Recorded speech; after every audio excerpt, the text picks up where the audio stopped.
want to welcome you in if you're driving around town, listening to your radio, or if you're at work with your radio just now getting turned up on AM 640 Toronto Radio. Also, I want to welcome you in if you're listening on Star Choice on Channel 865, or if you're at the Primo spot, the El Numero Uno spot to listen to A View from Space, sitting in front of your Mac or PC at home, logged on to 640toronto.com, picking up the live audio streaming. Wherever you are in the world, I welcome you in. First time I've ever opened my mouth for any length of time about UFOs. It will be now. See, human beings have been seeing strange things in the skies since, well, the dawn of history, really. But did you know this? The idea that they are actually technologically advanced devices is pretty recent. They were first called X devices, although that word to describe them isn't used anymore. You know why it was originally X, don't you? X marked the man who took the left path. Cain. The mark of Cain is an X or a stylized cross, whichever you prefer. And that's why UFOs were called, in the very, very first instance, X devices. Just like the alien beings are called extraterrestrials. The first actual person to even suggest that mysterious objects and lights in the sky might be machines from another planet was probably the great American anomalist Charles Fort. He lived from 1874 to 1932. But it wasn't until the late 40s that the idea began to catch on. Late 40s will put you right after the Second World War, which is very telling. There was this famous sighting by a pilot named Kenneth Arnold over the Cascade Mountains in Washington State, June 24th, 1947. Ever since that event, the UFO mystery has never, ever gone away. As a matter of fact, it has grown now to the point where more and more people begin to buy into the fact that there must be more intelligent life somewhere out there in outer space. Since then, there was an entirely new mindset that was propagated by the Illuminati-controlled media. That it must be true. That there must be other intelligent beings, if not in this universe, in another universe. They've made sure through their propaganda and brainwashing, through books, television, countless television shows, and movies, that have given the impression that this phenomenon certainly has never been adequately explained to everybody's satisfaction. Actually, it's now more deeply ingrained into the public consciousness than ever before. And as a matter of fact, the flying saucer can really be described as one of the great cultural icons of the 20th century.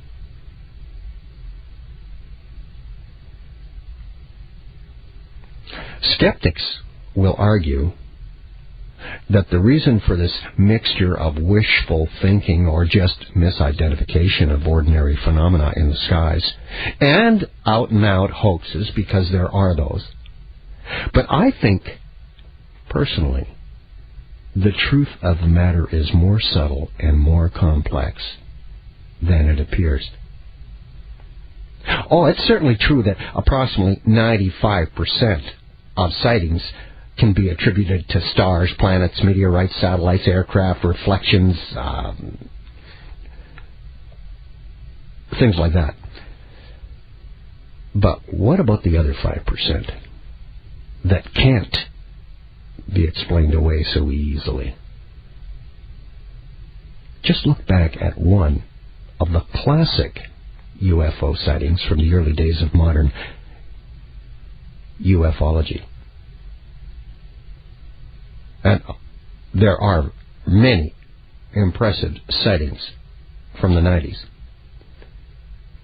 They are still the subject of intense debate, and I believe it's much more conservative, err on the safe side, to choose a sighting that has stood the test of time.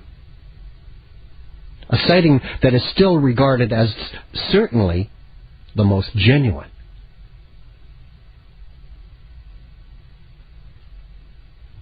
And it was on May 11th, 1950, that it happened at 7:45 in the evening.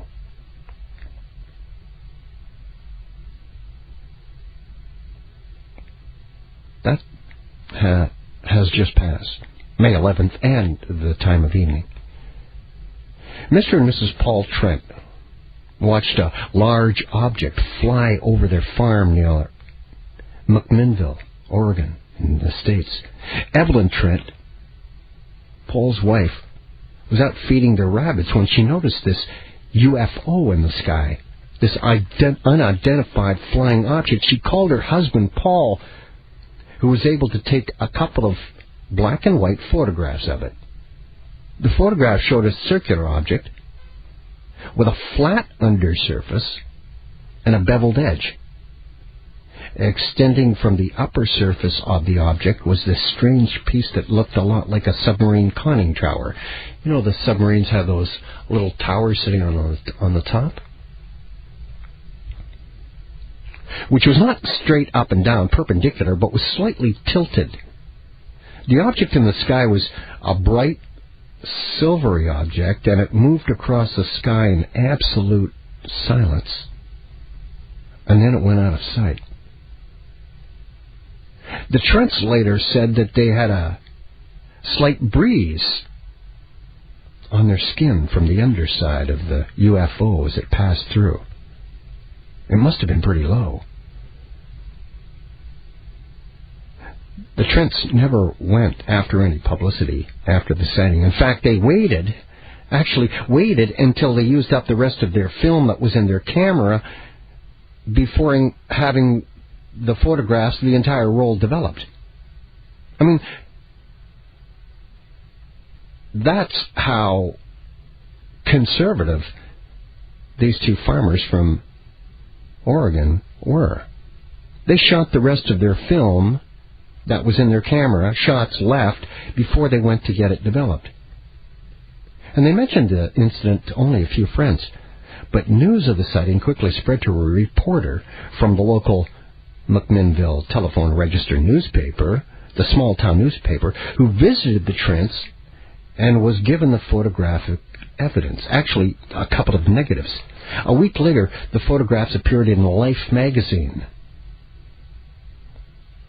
and became world famous. 17 years later, I pick up the story when I get back. It's AM 640, Toronto Radio. It's the Spaceman on A View from Space, just getting started with the mystery of UFOs.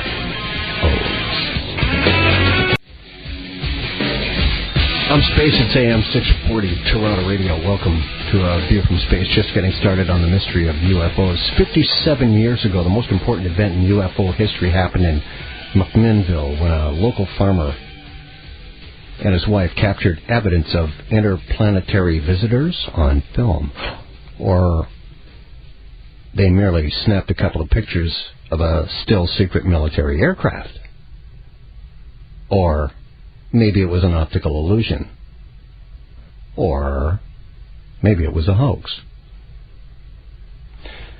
Even after 57 years, nobody yet knows what to make of the two photographs taken by Paul and Evelyn Trent. A bit after dinner, May 11th, 1950, and a lot's been made of the photographs What set the Trent's photographs apart wasn't the timing.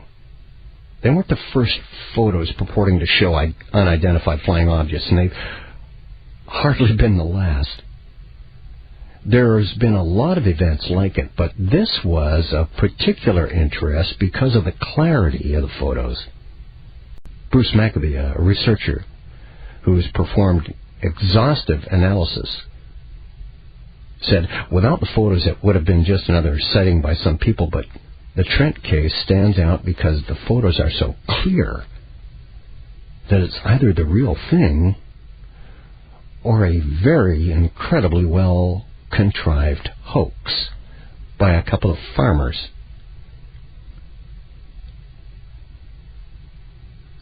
Beyond the relative clarity of the photos, though, it was the Trents themselves who really set the photos apart. Both Paul and Evelyn died in the late 90s. The house where the photographs were taken has long since been torn down, but the Trents were pretty much simple farm folk from Oregon. They weren't the sort of people like some who either imagine or make up a flying saucer story. Maccabee, a researcher, spent hours interviewing them over several years while he studied the photographs. He says he basically concluded that they were not the type of people who would attempt a UFO hoax, to say nothing of pulling one off. That conclusion was echoed by Bill Powell, a journalist who showed the Trent photographs to the world and touched off the media circus decades before that term came into use, common use, UFO. Working for the telephone register of the small little newspaper, Powell got word of the photos in June of 1950. They'd been taken a whole month earlier. There were two of them. He retrieved the negatives from Paul Trent and published them across the top of the telephone register newspaper, and told the Trent story. Evelyn Trent was feeding rabbits in the backyard at their Ballston area farm when she saw this flying disc in the sky to the northwest. She called for her husband, Paul. Look! Paul went and got a camera, snapped a photograph, two of them, with his Kodak camera. We wound the film as quickly as possible and snapped another shot 30 seconds later. Both photos appear to show a disc sliding through the sky. Paul Trent may have had photos of the biggest news story ever to hit Mcminnville, but all he did was put the camera away. Later, after finishing off the roll of film on Mother's Day, he took it to a drugstore in Mcminnville's 3rd Street to be developed. He says, the reason I thought they were authentic was the negatives were in the middle of the roll, says Powell from his retirement home in Idaho Falls, Idaho. He'd taken some more pictures so that he'd make sure he got his money's worth when he developed the things. Powell was the man who developed the pictures. Maccabee said the story was part of why the photographs had taken on such an importance in the UFO movement. If the Trents had been trying to fake a photograph, they'd likely have taken several practice shots and shown the world only the best take of what they ended up with. The other thing that makes the photos believable is that the Trents didn't seem to be trying to take advantage of anyone or get publicity. The day Paul Trent got the film developed, he told banker Ralph Wortman about it. Wortman, a friend of his, mentioned it to the telephone register editor, Bladine, who put Powell on the case to go investigate. And when they put it in the small-town newspaper in Oregon, of course, the big city boys got a hold of it, and they appeared in Life magazine, the nation's top circulation magazine, published them in July of 1950. The Mutual Broadcasting System, Frank Edwards, their top personality, got a copy of the telephone register and called Bladine and said, "Your paper's a dime." Edwards said to Bladine, "Can I tell people that if they send you a dime, you'll send them a copy?" He said, "Sure," figuring he might get a request for 3 or 4 papers. Instead, requests flooded in. Dimes came in, taped to cards, wrapped in paper. Some payment was made in stamps. Sometimes dollar bills were sent. Multiple copies were requested. The telephone registers Headline the next week reported saucers top story in U.S. inquires flood telephone register's office. They were inundated. And that was the headline of the next week. We got inundated with the saucer story from last week in our paper. The Trents were eventually invited to New York for a radio appearance, of course. And the photos have been reprinted many times. They were included in the Condon Report, a University of Colorado study conducted into UFO sightings on behalf of the United States Air Force even. But when it was all said and done, that was the most believable sighting and proof ever of an unidentified flying object.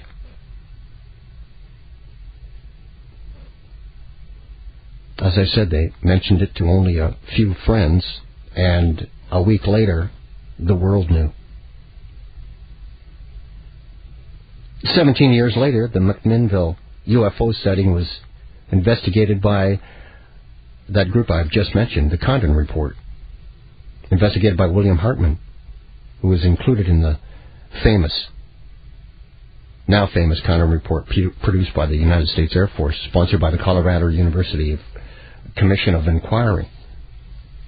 The Condon Report, by the way, was named after the inquiry's leader, who was then a highly respected physicist named Dr. Edward Condon. The report completely dismissed the UFO phenomenon, which it considered to be of no interest at all to science. But the report did state a few cases of UFO sightings that it conceded was unexplainable. Couldn't explain it by any logical explanation. And one of these cases was the Trent's Mcminnville, Oregon sighting. Hartman says the photographs were submitted to extremely rigorous scientific analysis. When the tests were over, he concluded, this is one of the few UFO reports in which all factors investigated, geometric, psychological, physical, appear to be consistent with the assertion that an extraordinary flying object, silvery in color, metallic, disc-shaped, tens of meters in diameter, and evidently artificial, flew within sight of these two witnesses. He said it can't be said that the evidence positively rules out fabrication, although there are some physical factors like the accuracy of certain photometric measures of the original negatives which argue against fabrication.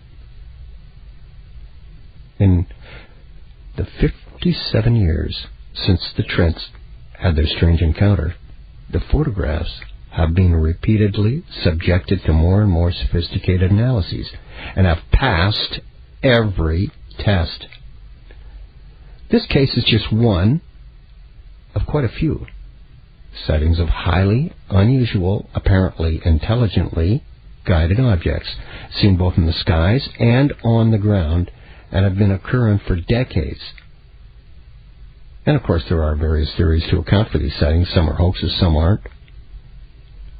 Some are also illusions or misidentifications of ordinary phenomena. But there is these few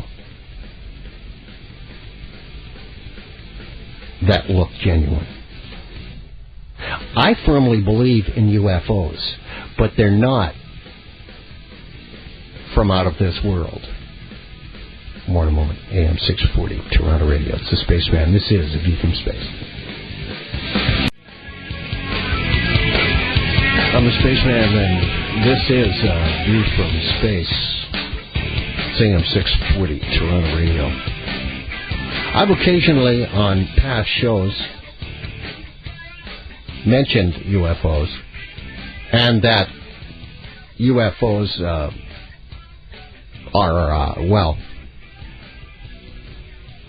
you're looking at the enemy is us.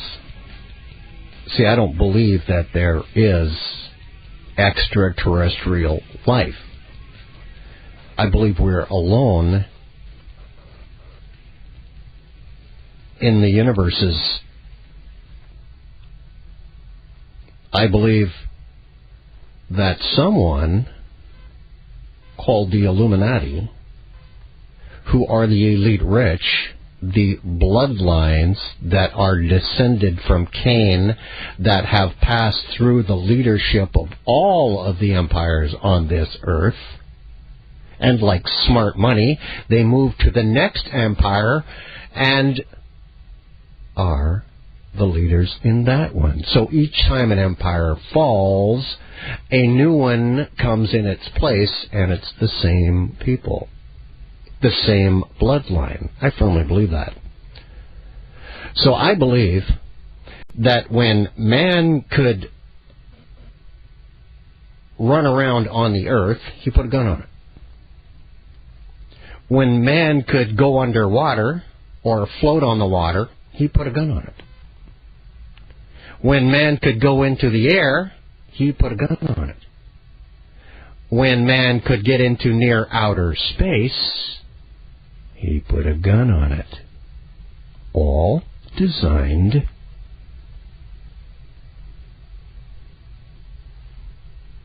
to, are you ready?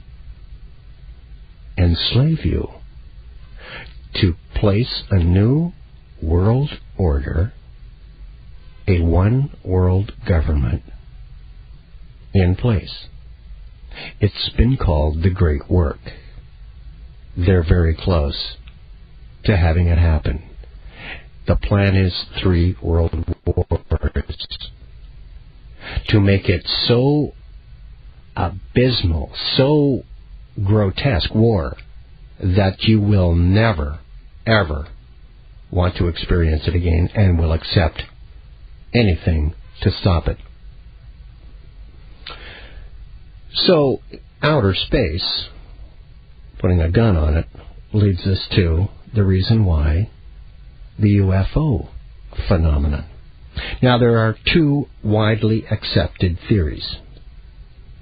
The most widely accepted in North America, of course, is what's called the extraterrestrial hypothesis, which proposes that the genuine UFOs are spacecraft piloted by explorers from another planet.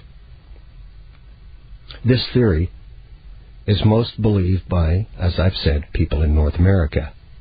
Again, as I've already mentioned, it's due to the brainwashing by books, but mostly by television shows and movies continuously put in front of you since the 50s. Now just think, before the 1950s, nobody believed that UFOs even existed. And you were considered a crazy person who was not to be trusted, and even to the point of being dangerous to yourself and others. You were someone who had totally lost it. Believe me, before the 50s, you were a crazy. You were called a tinfoil head, protecting yourself from radio waves from other worlds. But after the 50s, if you didn't believe in UFOs, it reversed totally, a total reversal. If you didn't believe in the UFOs, you were considered almost naive. Not just naive, but even closed-minded to think that humans were the only intelligent beings in the universe, and to think that it wasn't possible that there might even be an inkling of a possibility of another species more intelligent than man out there would be preposterous. So the 50s was a very, very pivotal situation in time to change people's minds from totally disbelieving in UFOs to totally believing them. It didn't take long. But I want you to know, there was a time where no one accepted that fact of a UFO. Now, In Europe, it's a little different. They tend to believe another theory.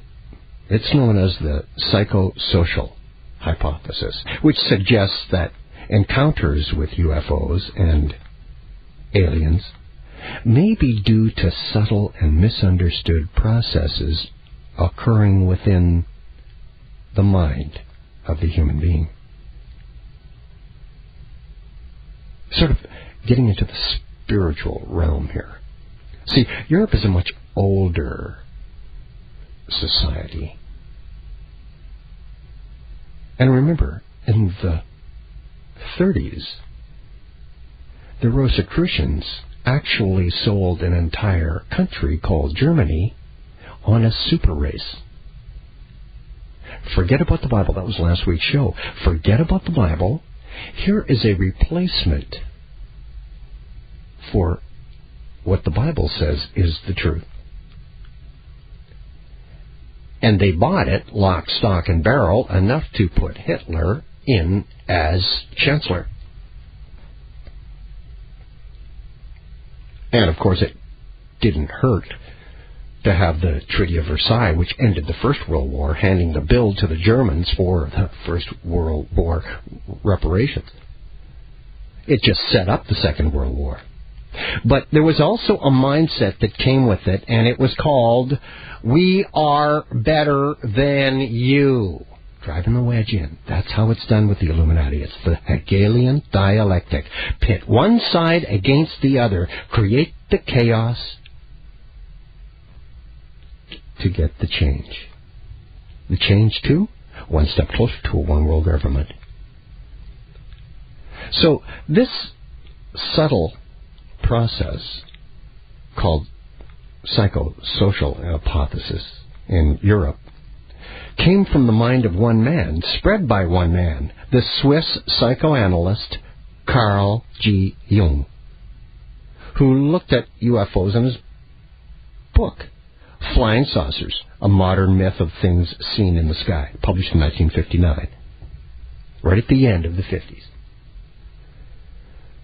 The psychosociologists see close encounters with UFOs as similar to waking dreams that fulfill an undefined psychic need. In other words, they want to see God. No, they want to see God. They want to see a different kind of God, though. They want to see it spiritually, but it's not the Christian. It's not the Islamic God. It's not the Jewish God. It's Lucifer. To Jung, you see, the circular shape of the UFO suggested a psychic need for wholeness and unity, represented by the mandala, a circular symbol identified by Carl Jung as one of the archetypes residing in humanity's collective unconsciousness. And I've stated many times on A View from Space on AM 640, Toronto Radio, that the symbol for the sun is the circle, which is the shape of the sun. The Illuminati are responsible for both beliefs. Back with more in a minute. It's the Spaceman. The mystery of UFOs revealed tonight on A View from Space on AM 640, Toronto Radio.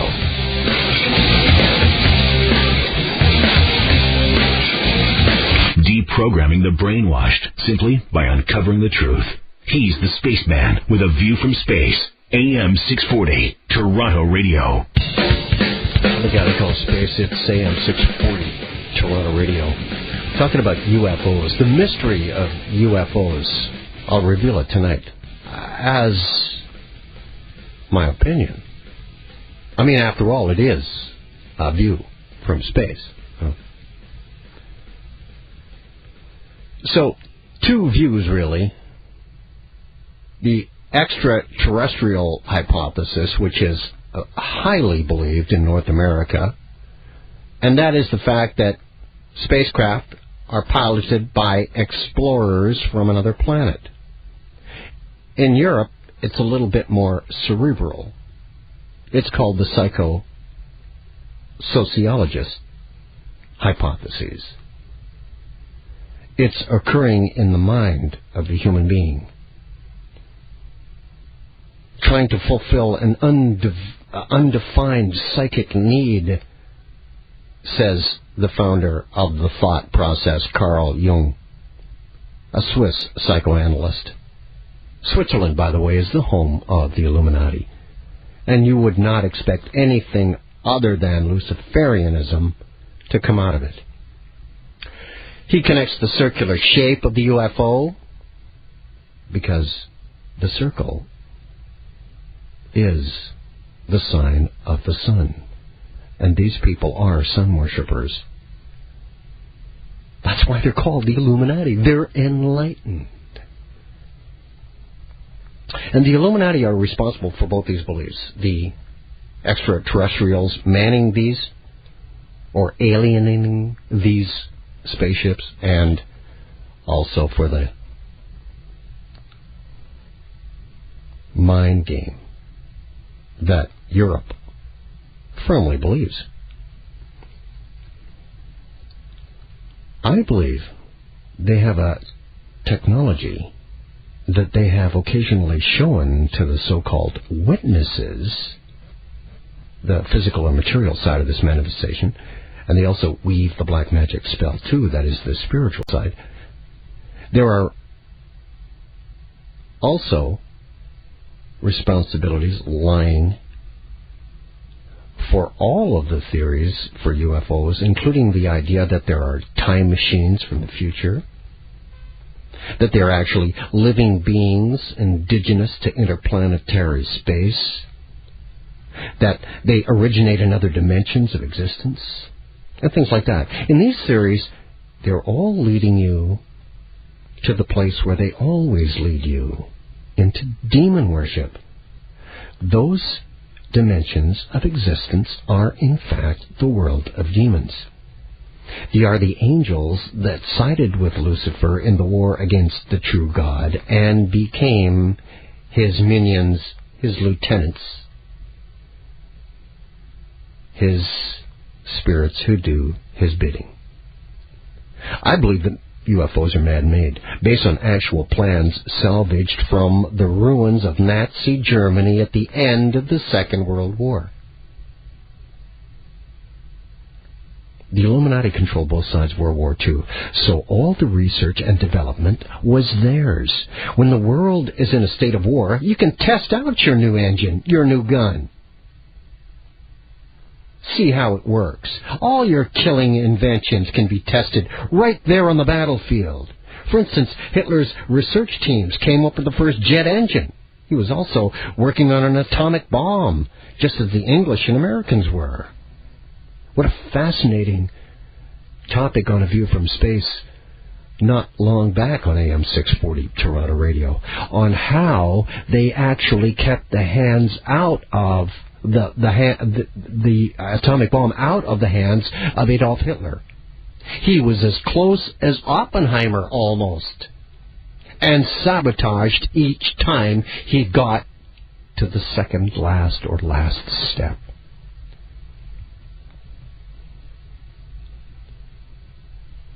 Through the control of the Illuminati of both sides, the weapons inventions were perfected and carried out over to the next conflict that they would start.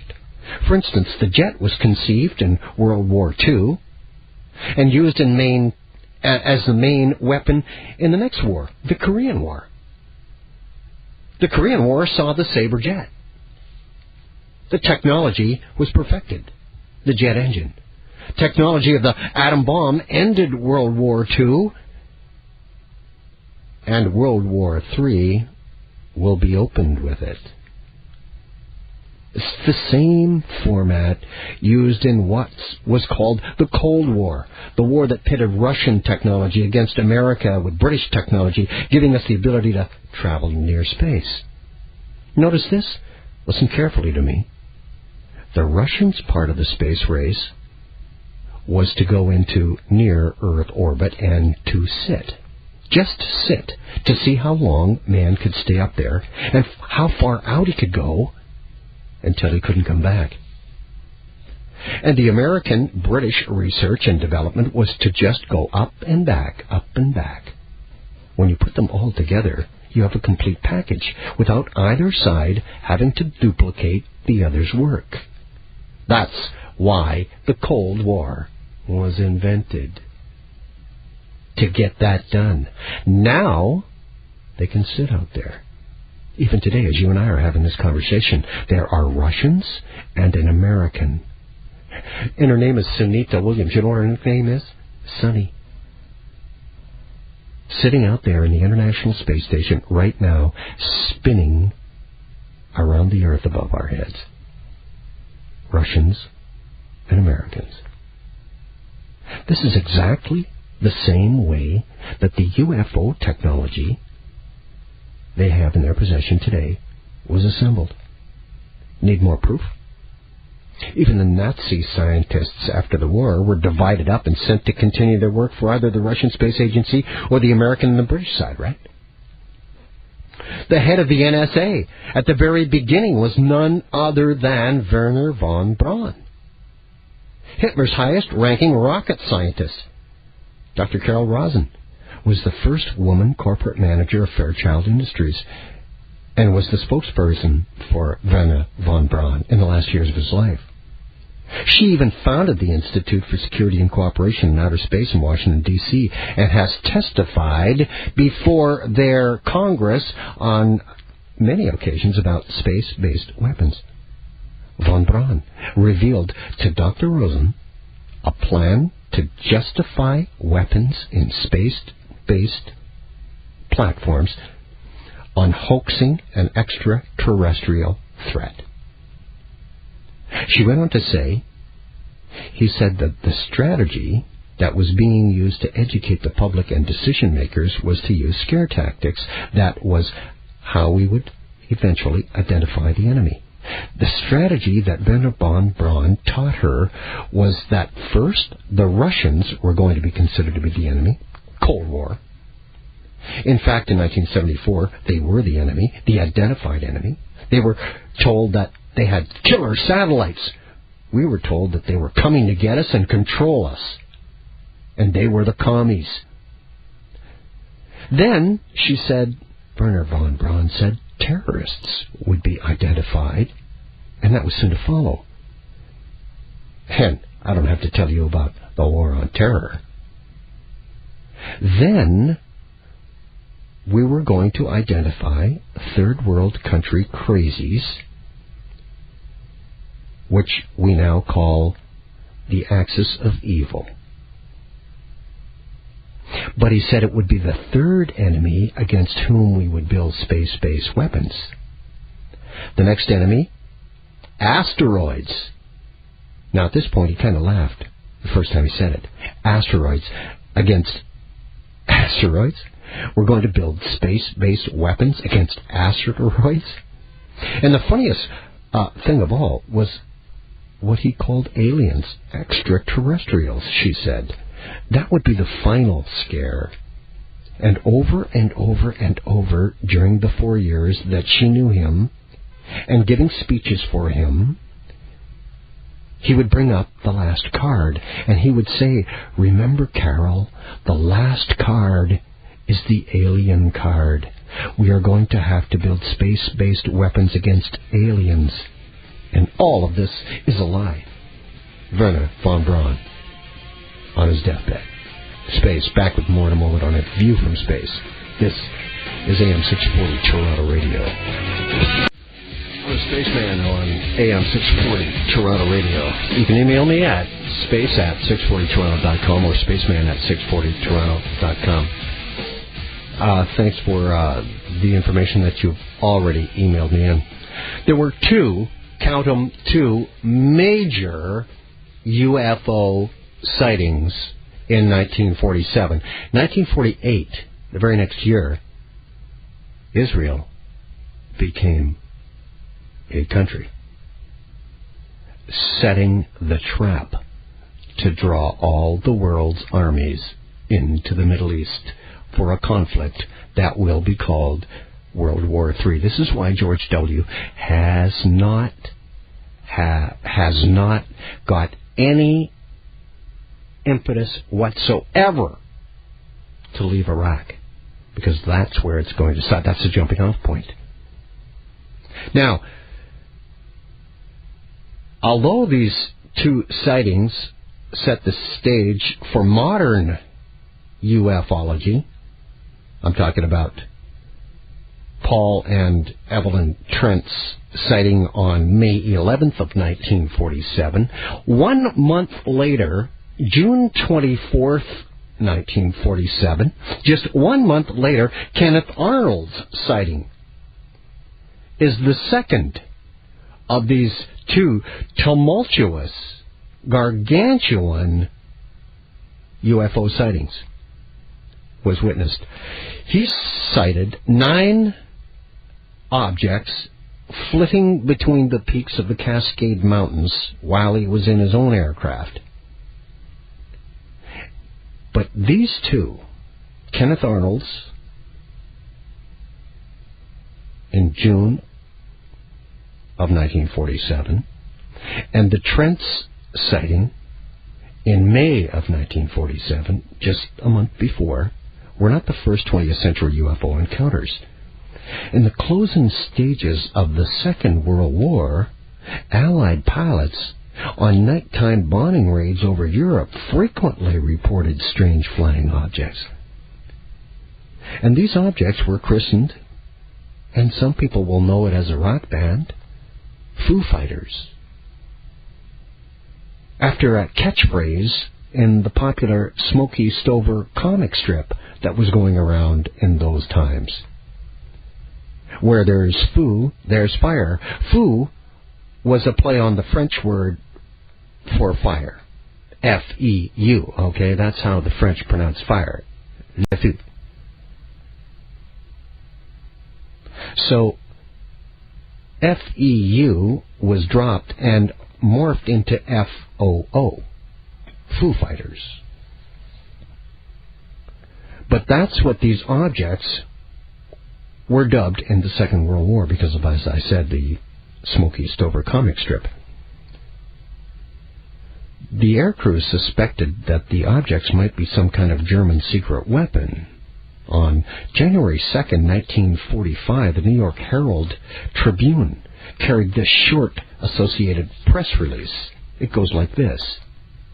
Now it seems the Nazis have thrown something new into the night sky over Germany. It's the weird, mysterious Foo Fighter balls, which race alongside the wings of Beaufighters, flying intruder missions over Germany. Pilots have been encountering this eerie weapon for more than a month in their night flights. No one apparently knows what the sky weapon is. The balls of fire appear suddenly and accompany the planes for miles.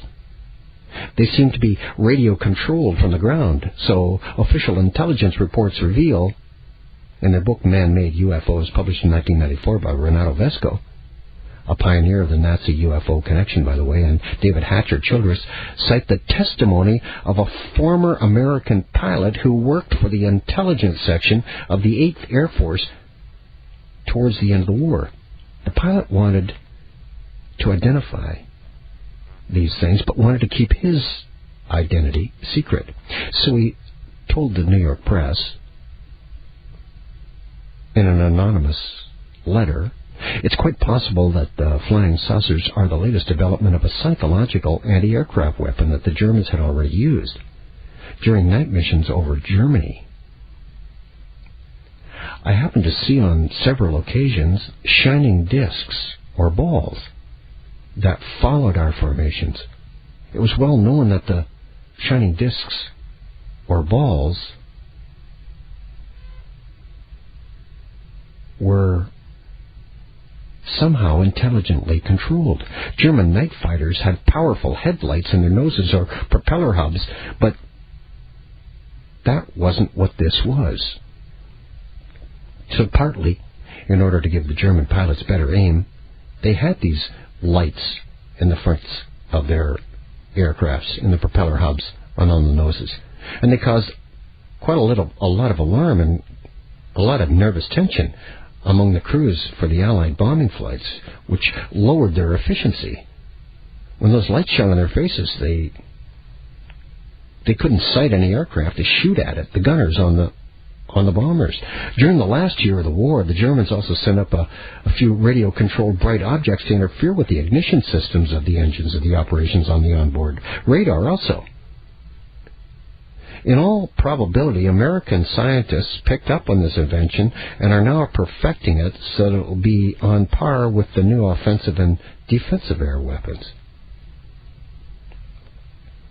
Spaceman, AM 640, Toronto Radio, and a view from space. The mystery of UFOs. The British UFO investigators, Peter Huff and Jenny Randis, made an interesting point that the Second World War saw more people in the sky than any other period in history, so it was no great surprise that unidentified flying objects would have been spotted all over the place. Of course, this statement implies that the possibility that the origin of some of these objects might have been non-human, from another planet. For them, the huge number of Foo Fighter sightings, coupled with the obvious interests that the objects showed in the Allied aircraft, strongly suggested that they were built specifically to interact in some way with the Allied bombers. But they never attacked. They just would come up alongside and follow, or be just above, or behind and follow. And as always, though, with the UFO mystery, genuine sightings started tons of rumors of official interest in the phenomenon. For instance, there was a secret British government investigation into the Foo Fighter reports called the Massey Project. But this was absolutely flat-out denied by the then Air Chief Marshal, Sir Victor Goddard, who was an outspoken believer in alien aircraft during the 1950s after the war. But, as I said, he flatly denied this contention that the Foo Fighters interested the British government. And he said that the Treasury approval for such a minor exercise at investigating this at a time when Britain was fighting for its survival would have been ludicrous. Nice cover-up, Sir Victor Goddard.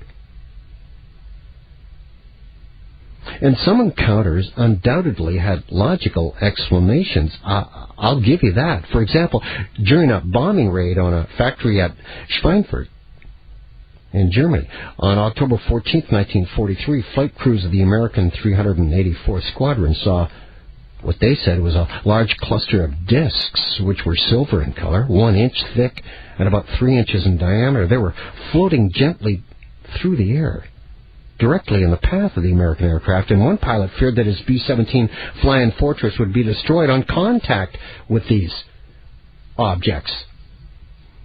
But the bomber cut through the cluster of discs and continued on its way, untouched, undamaged. It's quite possible that the encounters like that were actually just pieces of metal tinfoil released by German Aphrodite balloons to confuse radar by returning false images, because the newly developed radar would just hit the tinfoil floating through the air and send up all kinds of erroneous signals. That would be an explanation. Nevertheless, a lot of air crews reported events that were not so easy to explain, including the harassment of their aircraft by small, glowing, disc-shaped and spherical objects that were highly maneuverable. On November 23, 1944, Lieutenant Edward Schluter of the 415th U.S. Night Fighter Squadron was flying a heavy night fighter from his base in Dijon in Burgundy in France, heading towards Mainz, Germany, 20 miles from Strasbourg. Lieutenant Ringwald, an Air Force intelligence officer who was on the mission as an observer, glanced out of the cockpit and noticed about 10 glowing red balls flying very fast in formation. Schluter suggested that they might be the stars, but his explanation was proved wrong when the objects actually approached the airplane. Schluter radioed the American ground radar station, informing them that they were being chased by German night fighters. The radar station replied there was nothing showing up on their scope. They were alone. Schluter's radar observer, Lieutenant Myers, checked his own scope, but detected nothing unusual either. Schluter then decided to make for the objects at full throttle. The response from the Foo Fighters was instantaneous. Their fiery red glow rapidly dimmed until they were lost in sight. Less than 2 minutes later, they reappeared, although they seemed to have lost interest in the American aircraft and glided off into the nights toward Germany. This is Spaceman, back with more on the mystery of the UFO in a moment on AM 640, Toronto Radio. I'm a Spaceman. It's AM 640, Toronto Radio. Thanks so much for the emails. John sends me a really great one. Even a picture of the Avro car, which I'll touch on. And it actually, if you live in Toronto, it's a bit of your history. John writes and sends me the photograph. This was a U.S.-sponsored program in the 50s. Apparently, they scrapped the program after a few years and took everything back to Nevada Area 51. Yes, that also figures into this Canadian connection with UFOs that's coming up on A View from Space on AM 640, Toronto Radio, tonight. On the mystery of the UFO, which to me is not a mystery at all. And they are not alien beings. They are us. I believe, and you would have to be, I would have to put the collar of naivety on you if you believed that we had what the elite rich have. That as soon as it's invented, it's given to all of us. No. You get the things they're done with when they have already moved on to something else that's greater. That's when you get it. That's when it's helping out mankind. First, it's got to help them. And the great work, remember, to stage the Antichrist and the one world government. The code word today is globalization. A single national economy is no longer the thing. They're going to prove that with the United States, believe me, and the American dollar. Globalization is where we're headed. Because we are not living in democracy. We are living in what you will call corporate fascism. This is a free country. Hey, the corporation tells you when you can take your holiday. You don't take it when you want.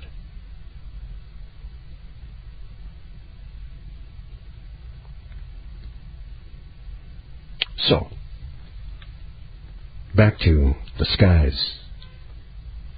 World War II.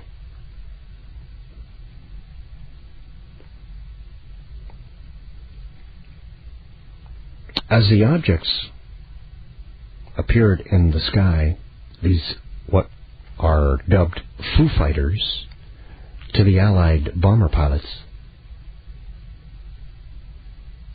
the fighters' radar always began to malfunction with these balls of fire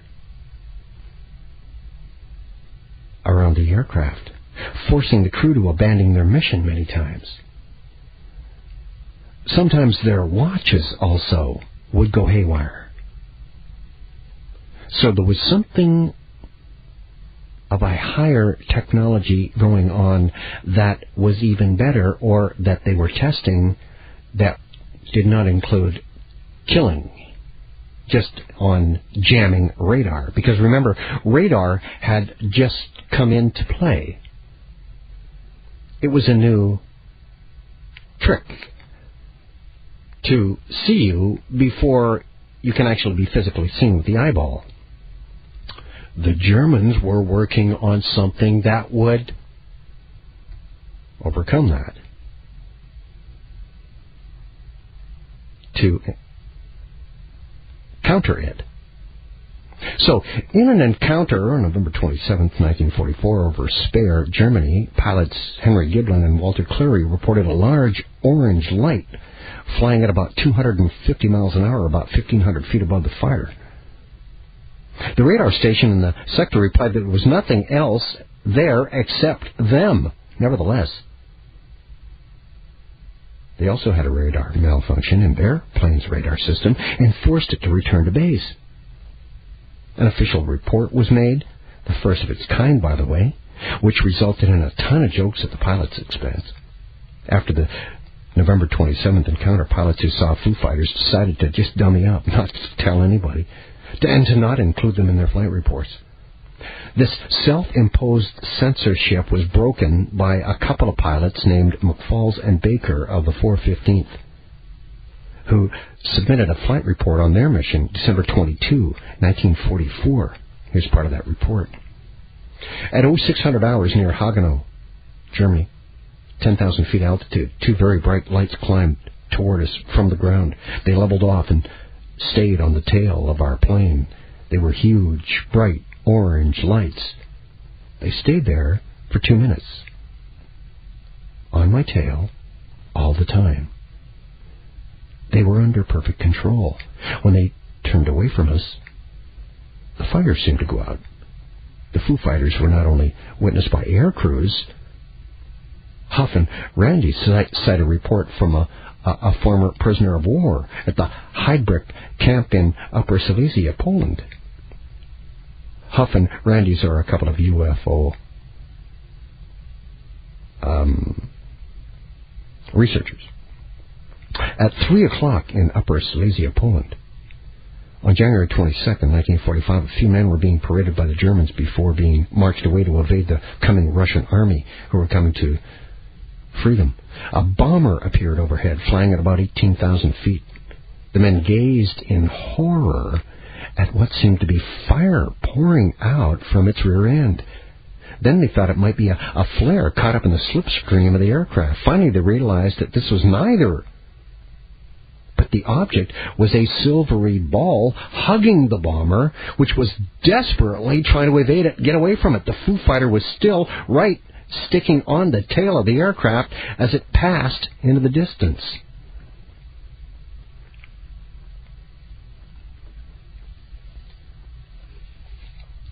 On January 1st, 1945, Howard Blakesley, science editor of the Associated Press, claimed that the mysterious Foo Fighters were nothing more than St. Elmo's fire. Spontaneous lights produced by an electrostatic discharge on the fuselage of the airplane. According to Blakesley, this explanation also accounted for the fact that the Foo Fighters didn't show up on radar. The pilots who actually encountered the objects were unimpressed with Blakesley's solution. Most of them had been flying for a bunch of years now and knew St. Elmo's fire when they saw it, and this was not St. Elmo's fire. The Foo Fighters were something entirely different. The light they produced went on and off at intervals that seemed to relate to their speed. The shape, most of the time, was clearly discernible as either a disk or a sphere, a ball. You know what keeps hitting me? The 50s song, Jerry Lee Lewis. Goodness gracious, great balls of fire. Anyway, they were frequently reported as spinning rapidly on their vertical axis. No Allied aircraft were ever brought down by a Foo Fighter, which seemed considered likely that the objects were dangerous German secret weapons, maybe a radical development of a V-weapon technology. V-weapon technology, you know it as rocket science. The first pilotless rockets were made by the Nazis. They were called V-1 rockets. Then they come up with the V-2s. In England, they called those V-2s the doodlebugs. They were designed to run out of fuel over England and fall from the sky. They had explosives aboard and blew up when they hit the earth. It was really a psychological weapon used by the Nazis. Same thing as the IEDs that they're using now in Iraq and Afghanistan. They don't have to kill a lot of people. It's a psychological weapon.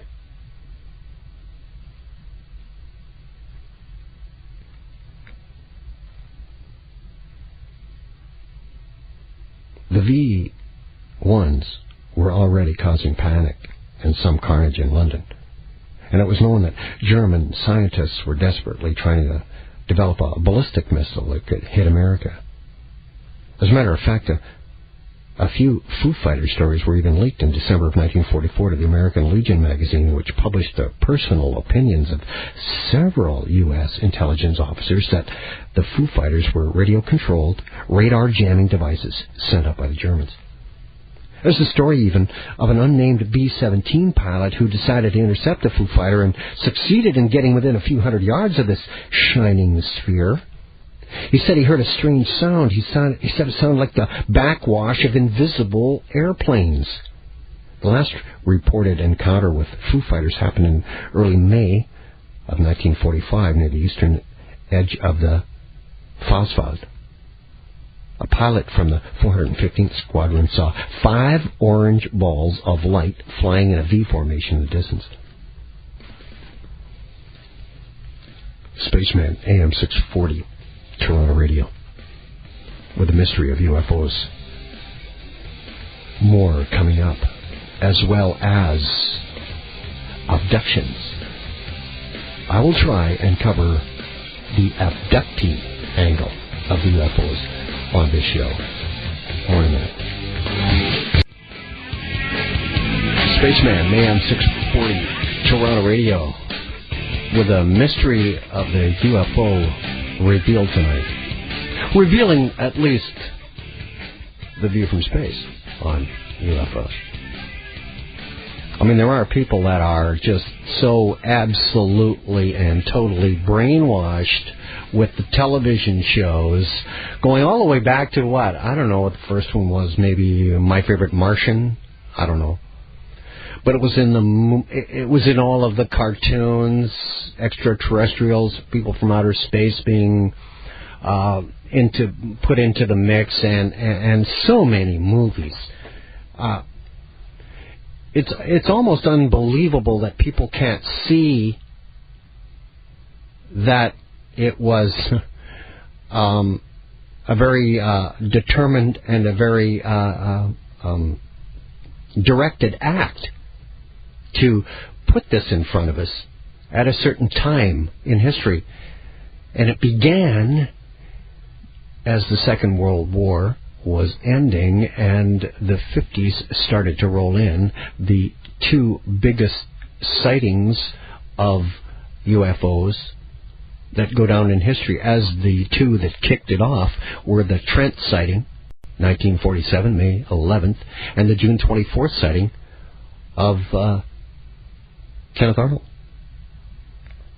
In the 2 years between the end of the Second World and the Kenneth Arnold sighting, which was, as I've just mentioned, June 24th, 1947, strange, unidentified aerial objects invaded the skies over Finland, Norway, Sweden, and Denmark even, and they were later reported as far away as Morocco and India.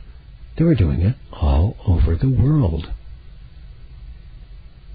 Nicknamed ghost rockets because of their long, thin profile, cigar shape, and occasional fiery exhaust. These objects were reported to perform astonishing maneuvers, like diving and climbing rapidly at enormous speeds, doing astonishing maneuvers.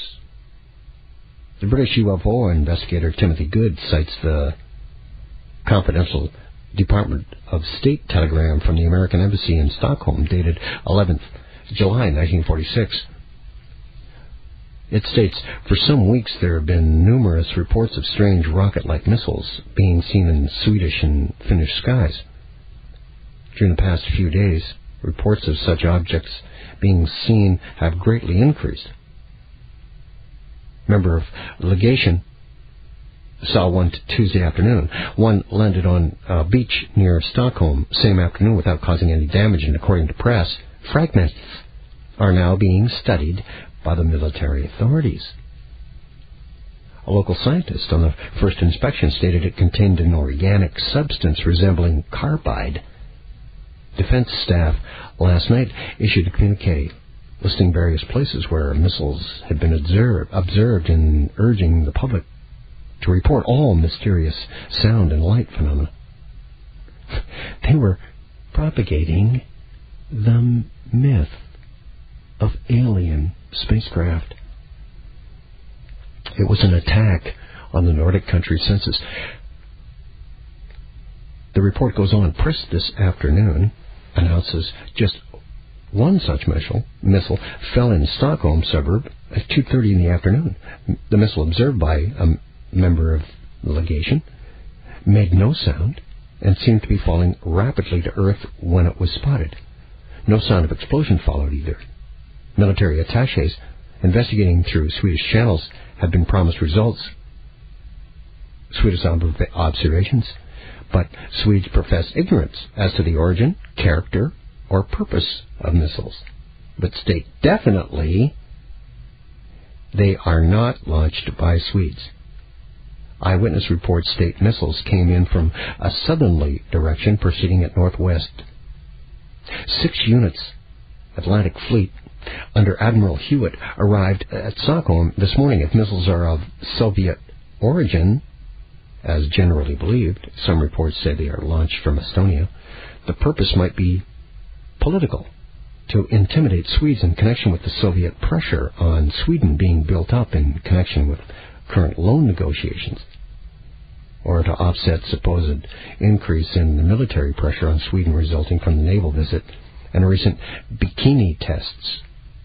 That was the Bikini Islands. They were testing the atomic bombs right at this time. It's almost as if there was an entire satanic attack with the bomb being perfected. The tests, the bikini tests, and these strange sightings of this phenomena called UFOs. It all seems to be about the same time. Aaron writes me at AM 640, Spaceman at 640toronto.com, and says, Parsons, Jack Parsons, the laboratory in Pasadena, now called the Jet Propulsion Lab, JPL, which actually stands for Jack Parsons Laboratory. He sends me information that Jack, and I knew Jack was heavily into the occult and loved Aleister Crowley, but before each test launch in the Pasadena Jet Propulsion Lab, he was in the habit of invoking Aleister Crowley's hymn to Pan, the wild, horned god of fertility. Parsons, by the way, was an active member in the California Agate Lodge of the sex magical group Ordo Templi Orientis, the cult of Aleister Crowley. He says in 1947 is a huge year, which ended the first stage of the Babylon working as Parsons and Hubbard parted ways. That's the founder of Scientology. Parted ways with Jack Parsons of the Jet Propulsion Lab amid a cloud of turmoil. 1947 was the year that Dead Scrolls were discovered. In the very same year, 1948, Israel became a nation. Just months later, the transistor was invented. The sound barrier was broken. And the modern age of UFOs flew into view with the Kenneth Arnold sightings that I told you about on June 24th, 1947. It was also the year Aleister Crowley died. And he also mentions that LSD, allegedly discovered in 1948, threw even more fuel on this roaring fire, which indicates that strange things were indeed happening in the human consciousness in the years between 1946 and 1948.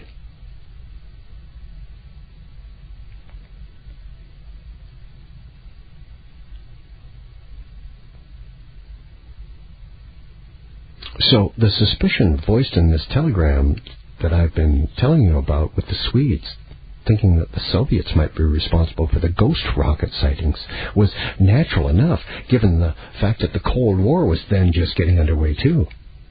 Both the Americans and Russians, of course, captured German weapons technology at the end of the war, and it was assumed that by many in authority that the Russians were experimenting with the V-1 and V-2 rocket designs. Actually, a German V-2 rocket had already crashed in Sweden in the summer of 1944. The fact that both the United States and the Soviet Union carried out a lot of high important experiments with captured Nazi technology will even be more significant as you and I look at claims that the Nazis are behind the UFO connections. A few British scientists were sent to Sweden to examine the ghost rocket reports. One of them was Professor Jones, the then director of the intelligence of Britain's air staff and scientific advisor to Section 4 of MI6. That's the Secret Service of Britain that houses James Bond. MI6 looks after the British interests abroad. In this book called The Most Secret War, his account of his involvement with the British scientific intelligence between 39 and 49, the years 1939 and 49, Professor Jones wrote about the fears that the rockets were Russian. The general interpretation was that the ghost rockets were long-range flying bombs being flown by the Russians over Sweden as an act of intimidation. This interpretation was accepted by the officers in their own air technical intelligence, who worked out the performance of the bombs from the reported sightings in one of the instances, where the object appeared to have dashed about at random over the whole of southern Sweden at speeds up to 2,000 miles an hour. What the officers concerned failed to notice was that every observer, wherever he was, reported the object as well was always to the east. By far the most likely explanation that it was a meteor, maybe as far east as even Finland, and the fantastic speeds that were reported were merely due to the fact that all observers had seen it more or less simultaneously, right together. But they had different times on their watches. Their watches failed them at the point of observation, so that any attempt to draw a track by linking up observations in a time sequence couldn't have been done. Professor Jones considered it extremely unlikely that the ghost rockets over Sweden would be Russian missiles based on German V-2 designs. He said that the rockets seen over Scandinavia had more than twice the range of the V-2. An increase in performance that was so great, given the short time of the capture of the German designs. Spaceman back with more in a moment on the mystery of UFOs revealed on AM 640 Toronto Radio. You can email me at space@640toronto.com or spaceman@640toronto.com if you have a comment.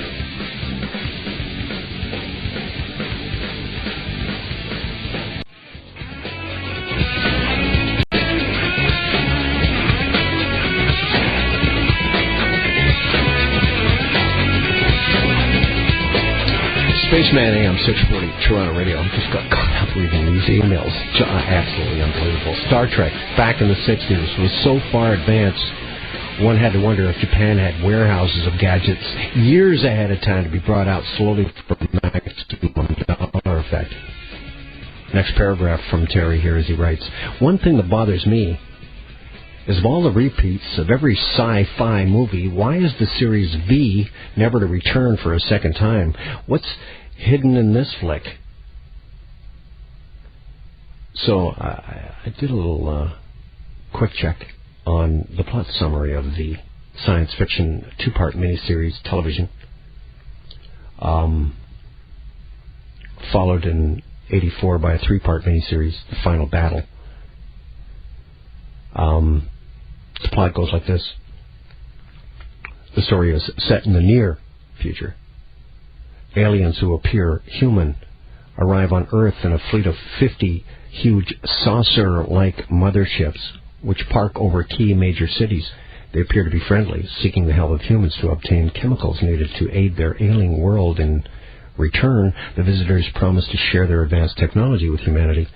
The governments of Earth accept, and the visitors gain considerable influence with authorities. However, strange things are soon noted. Scientists find themselves facing increasing media hostility and government restrictions on their activities and movements. Others, particularly those keen on examining the visitors more closely, begin to disappear or face discredit. Noted scientists confess to subversive activities, some exhibiting other unusual behavior, such as suddenly demonstrating an opposite hand preference to the one they are known to have. Journalist and television cameraman Michael Donovan sneaks aboard one of the visitors' motherships and discovers that beneath their human-like facade, the aliens are reptilian in nature and carnivorous, preferring to eat live food like rodents and birds. He learns from a visitor named Martin that the story about the needed chemicals is merely a diversion. The true purpose of the visitor's trip to Earth is to conquer and subdue the planet, steal all the water, and harvest the human race's food, leaving only a few as slaves and cannon fodder, soldiers, for the visitors' wars with other alien races. How close to the truth can you get? Donovan, the cameraman and journalist who snuck aboard one of the motherships, also discovers there are dissidents among the visitors, known as the Fifth Column, who oppose the leader's plans. Just like in the real world, well, there's French Freemasonry and British Freemasonry fighting one another to put their own leader on the stage as the Antichrist to rule the world. Unbelievable. Isn't that incredible? No wonder they've not rerun the miniseries. So many things fit together because, I believe that all of us, together, if we throw everything together that we know, we have their whole plan.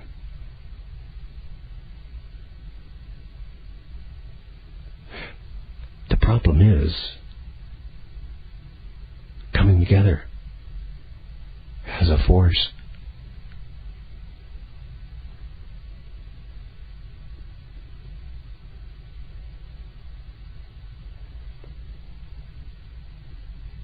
So the Illuminati-controlled view of history is that while the Germans possess some remarkable and deadly weapons, like the V-1, the V-2, and the jet-engined Messerschmitt Me-262 fighter, their technological innovations didn't go much further than that. But after all of this mystery of the Foo Fighters I've been telling you about, and the ghost rockets and UFOs, which many professional scientists even now admit reluctantly and anonymously, seems to be worthy of a second look. Because you really have to look at the claims of some of the UFO researchers and the incredible devices seen so often flitting through the skies are actually machines based on Nazi designs for ultra-high-performance disc-shaped craft capable of traveling not only through our atmosphere, but also into near outer space. Renato Vesco is a pioneer of the Nazi UFO theory connection. He believes what I do. A graduate of the University of Rome, studied aeronautical engineering at the German Institute for Aerial Development, and during the war was sent to work at Fiat's underground installation at Lake Garda in northern Italy. In the 60s, Vesco investigated UFO sightings for the Italian Air Ministry. In 1971, he published the theory of man-made flying saucers, entitled Intercepta Senza Sparare, roughly translated meaning intercept without firing. The book talks in detail about the possible technology behind the UFOs and reaches the astonishing and highly controversial conclusion that UFO technology is well within the capabilities of the human science, and was even back then, during the Second World War, also capable. Vesco is pretty certain that the origin of the UFOs, still seen today by witnesses all over the world, can be placed firmly in Nazi Germany in the early 1940s. Also, technology principles behind these craft were, he believes, divided between the United States and the Soviet Union at the end of the war, with both superpowers going to develop and refine the designs of their own. According to Vesco, the Luftwaffe scientists Oberammergau of Bavaria did research into an electrical device capable of interfering with an aircraft engine up to a distance of about 100 feet. Through the generation of intense electromagnetic fields, this device could short-circuit the target aircraft's ignition system and cause total loss of power. This short range, though, was considered impractical for a successful weapon, so they attempted to increase its distance to 300 feet instead of 100. These plans were still only on the drawing board by the end of the war, so the weapon was never put into production. Nevertheless, these researchers did the groundwork that was put to use by Albert Speer and his like at the SS Technical General Staff. They produced a device capable of proximity radio interference on the delicate radar systems of American bomber pilots.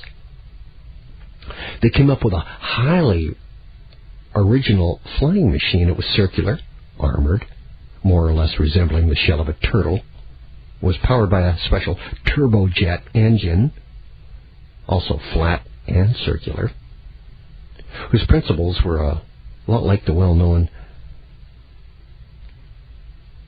aeropile of Hero, a rocket-like device that used steam for propulsion, which generated a great halo of luminous flames at the back.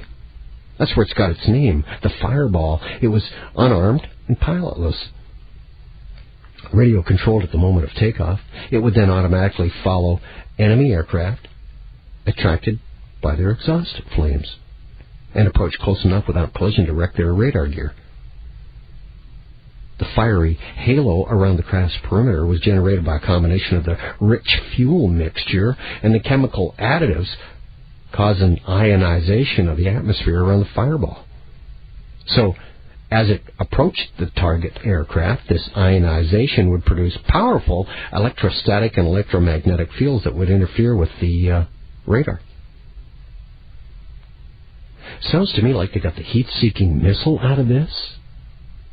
The electromagnetic pulse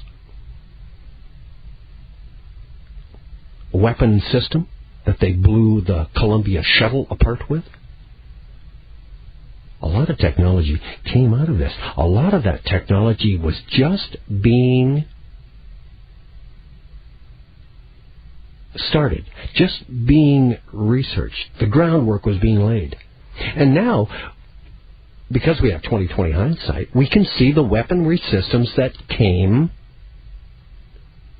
through their ideas and are now come to fruition. That guy with the V, why they don't put it out again, replay it? There's a V remake this fall.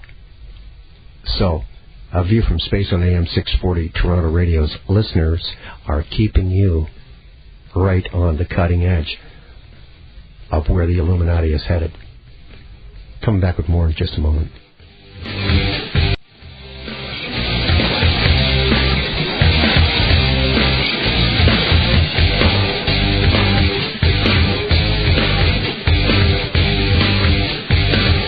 We got to call Space. It's AM 640 Toronto Radio. I want to welcome you if you're driving around town listening to AM 640 Toronto Radio in your car, or if you're at work listening, or if you're dialed into Star Choice on Channel 865 listening, or If you are in front of your Mac or your PC, logged on to 640toronto.com, picking up the live audio streaming wherever you are in the world, I welcome you in. We're talking about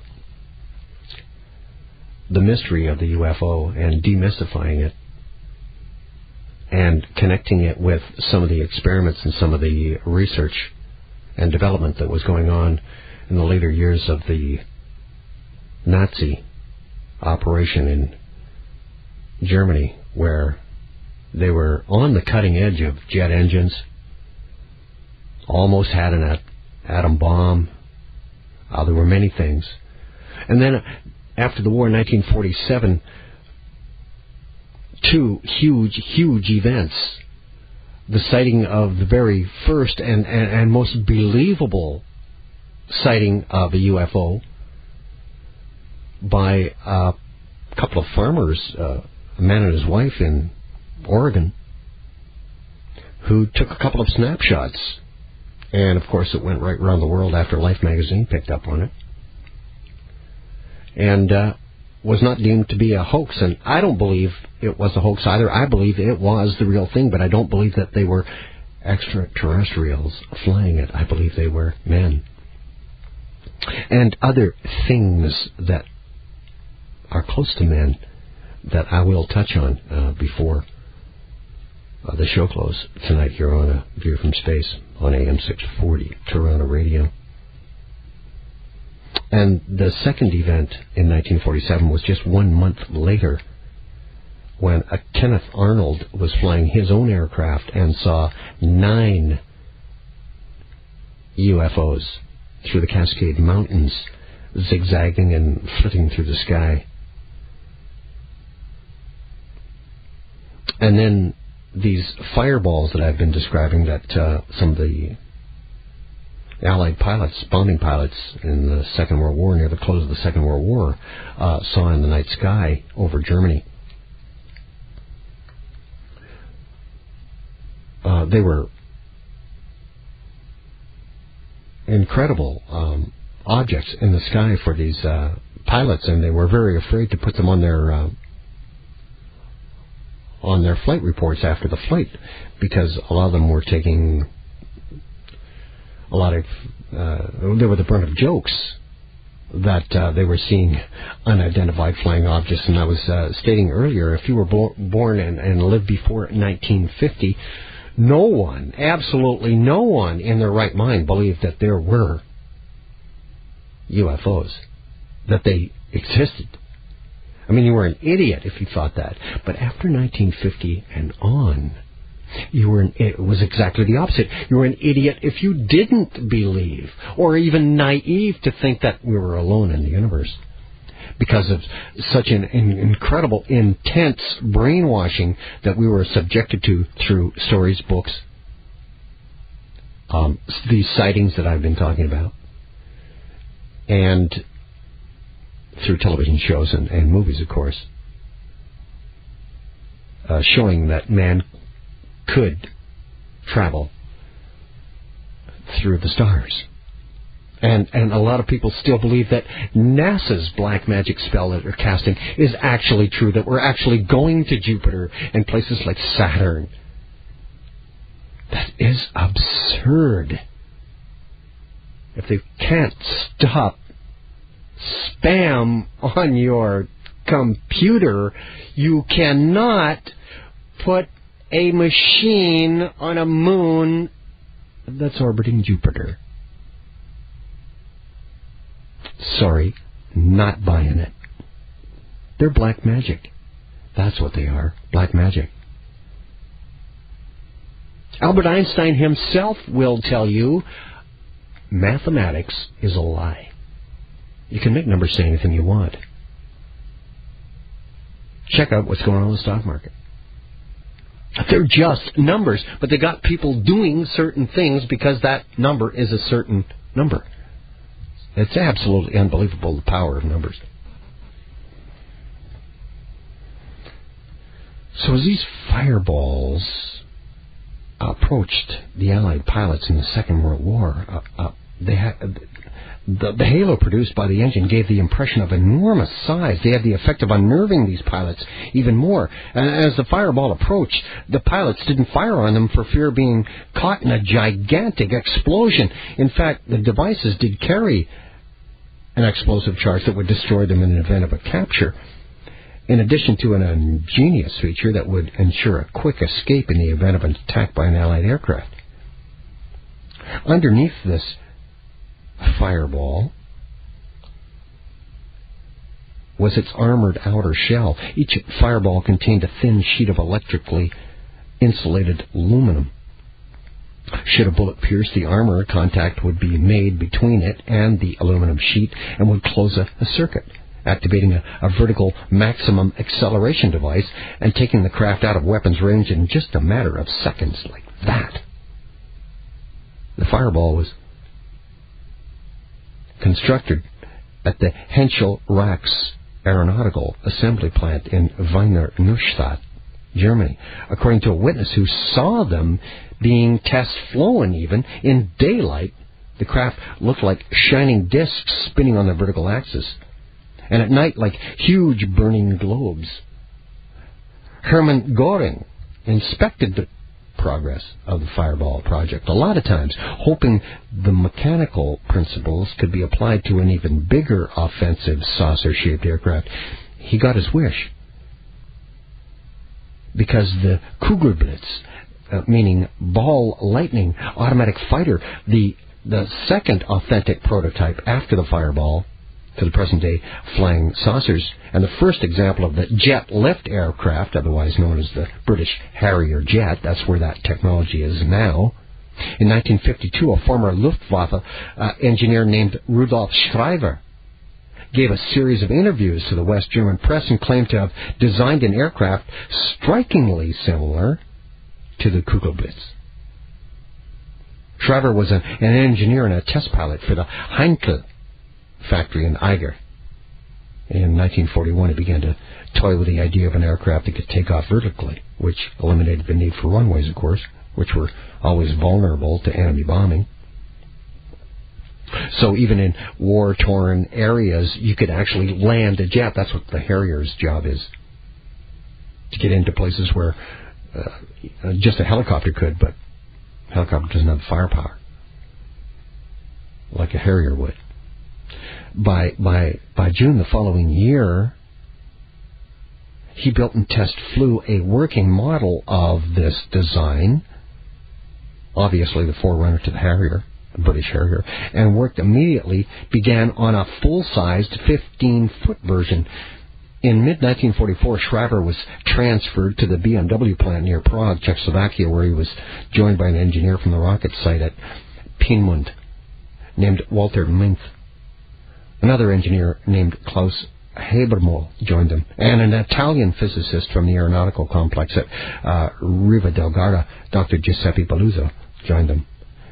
Together, they built an even larger piloted version of the disc, featuring a domed pilot's cabin sitting at the center of a circular set of multiple wings driven by a turbine engine mounted on the disc's vertical axis. The German disc program went under the title Project Saucer, which was W.A. Harbinson also looked at as the title for his excellent 5-novel series inspired by the Nazi UFO connection theory. According to military historian Major Rudolf Lusar, Schreiber's disc was a wide-surface ring which rotated around a fixed cupola-shaped cockpit. A cupola is just a dome. The ring contained adjustable wing discs, which could be brought into the right position for the takeoff of straight-up or horizontal flight. The Model 3 flying disc had a diameter of 138 feet and a height of 105 feet. It was large. According to Schreiber, the finished disc was ready for testing and flying early in 1944, but it was destroyed, supposedly, by its builders to prevent it from falling into the hands of the advancing Allied armies. Yeah, right. The Illuminati control both sides of World War II. They had inside people on each side. The Red Cross was actually the one that could go into no man's land and be the messengers. So whatever the Germans were undertaking, and whatever the Americans and British were undertaking, and the Russians, the ones that ran it all, knew all. And so all of the research and development belonged to them, and they, of course, collected it. Renato Vesco states that a highly advanced supersonic disc-shaped aircraft called the Kugelblitz was indeed test-flown near Nordhausen, an underground rocket complex, in February of 1944. Also known as the V-7, this machine was said to have climbed a height of 37,600 feet in just 3 minutes and reached a speed of over 1,000 nautical miles per hour. This craft and the technicians who built it were apparently seized by the Russians and taken to Siberia, where the disc project continued under Soviet control, while Vesco concedes the hard evidence for a German flying disc program is very hard to actually track down and give proof of.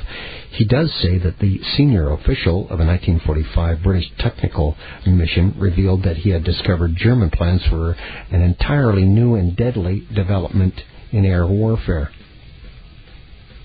These plans must have obviously gone beyond normal jet aircraft designs, because both sides already had jet-powered aircraft in production and operational by the end of the war. More to come on AM 640 with a mystery revealed of UFOs on A View from Space on AM 640 Toronto Radio. Spaceman, AM 640 Toronto Radio, with the mystery of the UFO revealed tonight on A View from Space. I was just talking about the Kugelblitz, which was a machine, a V-7 machine that could climb to a height of 37,000 plus in just 3 minutes and reach speeds of over 1,200 miles an hour. Apparently seized by the Russians, taken to Siberia after the war, and continued. So who knows what they have today. Absolutely mind-blowing.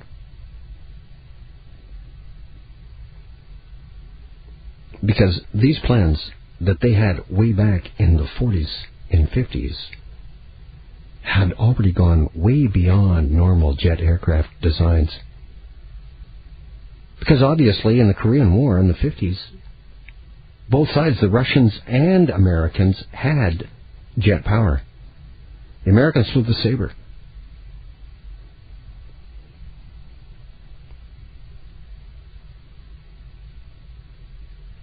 And Schreiber, who was an eyewitness, who died some 15 years after the war, was convinced that the large numbers of post-war UFO sightings were evidence that his designs had been built and developed. On May 2nd of 1980, another man claimed to be of the German press, also said that he worked on the Project Saucer. Heinrich Fleibner, then 76 years old, told Neue Press magazine that he was a technical consultant on a jet-propelled disc-shaped aircraft that had been built at Piemont from parts manufactured in other locations. Fleibner also claimed that Göring had been the overseer to the project and planned to use the disc as a courier plane, but that the Wehrmacht had supposedly destroyed most of the plans in the face of the Allied advance. These plans, of course, went into the hands of the Illuminati, who control both sides, had connections deep within the leadership of both sides. According to Harbinson, the notes and drawings for Fladner's flying saucer, first registered in West Germany on March 27, 1954, were assigned to transoceanic Los Angeles, California on March 28th the following year, and registered with the United States Patent Office on June 7, 1960. According to Vesco, the Austrian inventor Victor Schauberger, after being kidnapped by the Nazis, designed a few disc-shaped aircraft for the Third Reich, beginning 1938 to 1945. These saucers were powered by what Schauberger called liquid vortex propulsion. If water or air is rotated into a twisting form of oscillation, known as colloidal, he said a buildup of energy results which, with immense power, can actually cause levitation, can actually cause the machine to lift, almost looking as if it defies gravity. Whether this bizarre form of propulsion is workable, I don't know. But once again, the Americans seem to have taken many of Schauberger's documents at the end of the war, with the Russians taking what was left and blowing up his apartment when they finished. Schauberger supposedly went to America in the 50s to work on a top-secret project in Texas for the United States government, although this unspecified project was apparently not particularly successful, so they say. Schauberger died in 1958, reportedly saying on his deathbed, "They took everything from me, everything. I don't even own myself." There's no doubt that radical aeroform designs were being tested in and around this time. For example, the Messerschmitt 163A, powered by a liquid fuel Walter rocket, and was given its first powered flight in August 1941. It was clocked at speeds at over 600 miles an hour, nearly twice as fast as the average speed of a fighter aircraft at that time. A second version, the ME-163B, was built with a more powerful motor. The design was not perfected, but until mid-1944, when approximately 370 of them were built and deployed throughout Germany in a last-ditch attempt to defeat the British and their allies. The Royal Air Force and the United States Air Force air crews who encountered them commented in their reports on how fast and dangerous these craft were. On a lot of occasions, the ME-163s were so fast that the Allied air gunners had no chance to deal with them. But the ME-163 could only stay in a combat situation for about 25 minutes. After that, it had no power left, and their relatively small number prevented them from having much success against the Allied advance. A question of too little too late, or was it a question of holding back the Germans to get the idea and then end it and take the ideas? If the Germans did succeed in producing a piloted flying disc, what happened to it? Spaceman, AM 640, Toronto Radio. Dr. Hans Kammler, the SS Obergruppenführer, who towards the end of the war had access to all areas of secret air armament projects, has the answer. Kammler worked on the V-2 rocket project along with Werner von Braun, who, as I've said, would later head NASA's Apollo Moon program, and Luftwaffe Major General Walter Dornberger, who would later become vice president of the Bell Aircraft Company in the United States, and Heinrich Himmler planned to separate the SS from the Nazi Party and state control through the establishment of a group of business and industrial fronts, making it independent of the state budget. Hitler approved that proposal in early of 1944. And you know what? That's exactly how the CIA was set up in America. It was taken right out of the German Hitler SS playbook. By the end of the war, Dr. Hans Kammler decided to use V-2 rocket technology and scientists as bargaining chips with the British Americans and the Russians. The war was ending. Things got a little crazy. Dr. Hans Kammler somehow, some way, made a deal. I'm back with that next on AM 640, Toronto Radio. This is A View from Space. I'm Space. I'm a spaceman. You can email me at space@640toronto.com or spaceman@640toronto.com. I have to say the emails that I have been getting are very knowledgeable and absolutely mind-blowing. Tonight's show, UFOs, I have never, ever had on as a show topic. Mentioned it occasionally, and when I did mention, it was always men are behind this, not extraterrestrials, because I believe that we are absolutely alone in the universe or universes. I believe it's a concerted effort by the elite rich, the Illuminati, to trick us into believing that there is a super race, someone that is far greater than we. And of course, we already know their motivation, world domination. So I've been talking about Dr. Hans Kammler, the SS Obergruppenführer, who, towards the end of that Second World War, had access to all areas of secret air armament projects for Hitler. Worked with Werner von Braun. Worked with Walter Dornberger, the Vice President of Bell Aircraft, United States.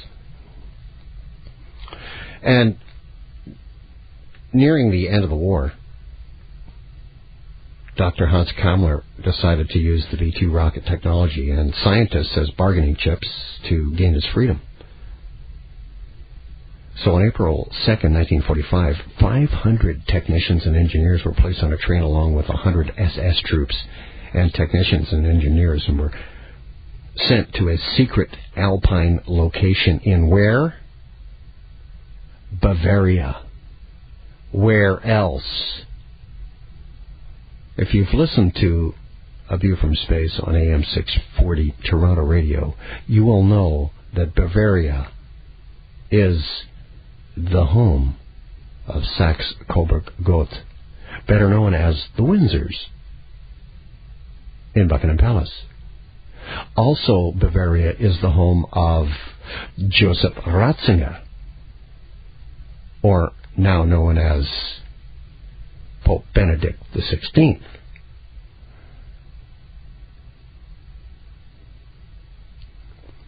So,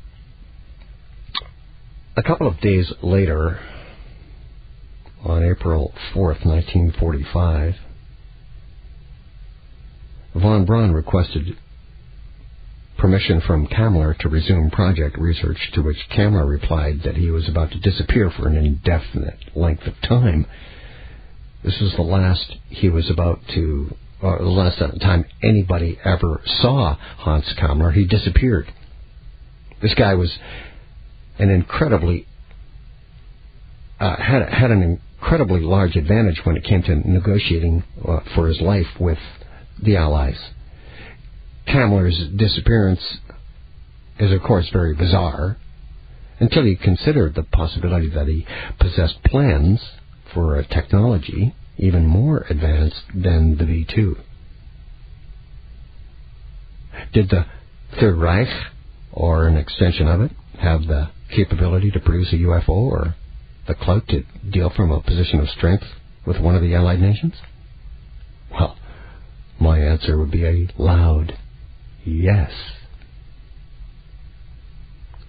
It is assumed that Dr. Hans Kammler committed suicide when he was about to be apprehended by the Czech resistance in Prague, but there's no definite proof of this.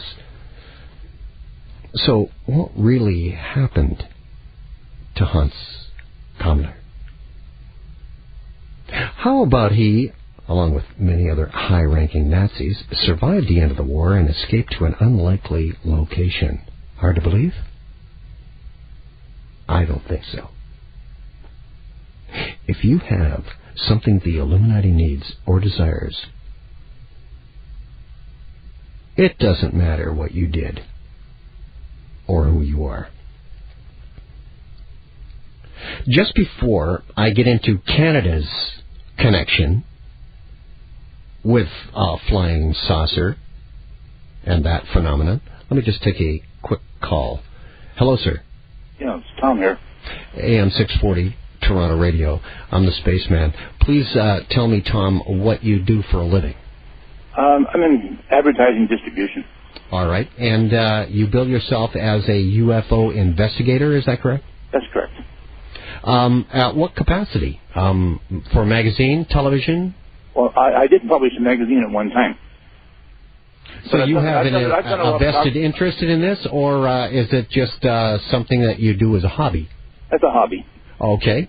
And you say that you have actually, and this is the reason why I took your call, that you have actually interviewed one of the pilots that have flown one of these saucers. No. You remember a gentleman that was deported to Germany, Ernest Zundel? Oh, sure, yeah. Mm-hmm. Well, I bought a book back in the 70s, published by Zundel, called UFO, the Nazi Secret Weapon. I know about it and he just jumped on the UFO wagon to press his other his other agenda. But go ahead, continue. So I contacted Zundel when he lived down on College Street, I think it was. This is going back to the mid-70s. Sure. Okay? Mm-hmm. And he led me on to a gentleman in Burlington who owned a repair shop, like for Porsches and Volkswagens and so forth. Mm-hmm. He's a German gentleman. And he was, I would say, in his early 60s when I met him. Okay. So that would place him maybe late teens in the Second World War, at the end of the Second World War. Could have been. It was 1942. This event took place over Berlin. Mm-hmm. So he gave me the address, and I phoned the fellow up, and he told me to come down and talk to him. And it enlightened me, I'll tell you, because this gentleman was very sincere, and he was a Luftwaffe test pilot. And he was flying one of the planes over Berlin in June of 1942 when this saucer-shaped object came into view and totally disrupted his guidance systems on his plane. And exactly what I've been explaining. Same as Bermuda Triangle events, you know what I mean? Mm-hmm. And he said that this craft had the technology to go from 0 to 5,000 miles per hour in less than 15 seconds. But they couldn't put a pilot in it because of the G-forces. This astounded me when I was talking to this gentleman. He was very sincere. Now, this was June 1942. They had this craft flying over Germany. Mm-hmm. These are the fireballs that I was talking about, and the pilots, the Allied pilots, would call these the Foo Fighters. No, this was an actual saucer-shaped craft. This was not a light. But this is daytime. This happened. This is daytime. It happened. Yeah. Mm-hmm. And he identified the craft in his area he was flying. It came right close to him and totally disrupted his guidance systems on his plane. Well, that's exactly what I was talking about. See, some of the fireballs are round, and some of them were saucer-shaped. Mm-hmm. So you're talking about the exact same machine that I have been alluding to here on the show. Now, why would Ernst Zundel put you onto this gentleman? Did you inquire about him? Well, no, I told him. He knew I was a UFO investigator. Oh, okay, I get the picture. All right. And when I contacted him, he said, "Do you want to do me a favor and interview this guy?" And I thought, well, gee, this is a real chance for a good scoop. You know what I mean? Mm-hmm.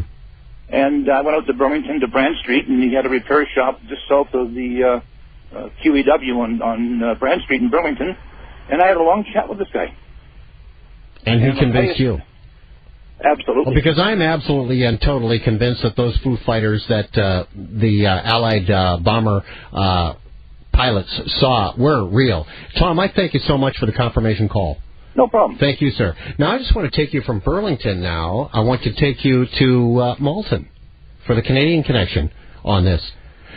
The opinion of Illuminati-controlled history is that while many highly advanced weapon designs were on the drawing board, with some actually being put into limited production in the final months of the war, nothing with the design or performance characteristics of flying saucers, though, was ever built in Nazi Germany.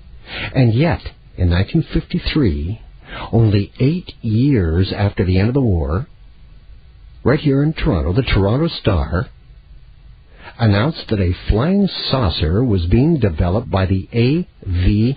Roe Company. That's A.V.R.O.E., the A.V. Roe Company,